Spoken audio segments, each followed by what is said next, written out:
আগামীকাল এই টুর্নামেন্টের দুই ফাইনাল অনুষ্ঠিত হবে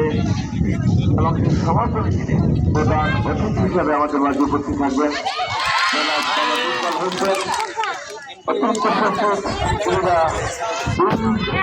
আহমেদ কামরুল হাসান জেলা প্রশাসক বাগেরহাট। সেই মনোমুগ্ধকর ফাইনাল দেখার জন্য আপনাদের সকলকে ও নিজেই আমার এই কই গেছে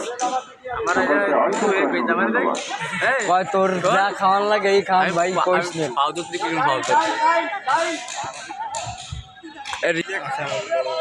বলে মার বলে মার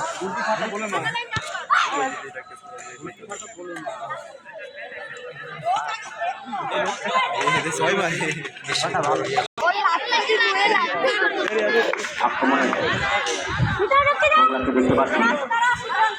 আক্রমণে পৌরসভা লাল রঙের জার্সি করে খেলছেন। তারা আক্রমণ চালাচ্ছে মাঠের দক্ষিণ প্রান্ত থেকে মধ্য মাঠে ব্যবহারের শুরু বাড়িতে দলীয় অধিনায়ক আমব্যান্ড পরিহিত চমৎকার ক্ষেত্রে যোগ্যতায় খেলোয়াড় পৌরসভা সেখান থেকে কিন্তু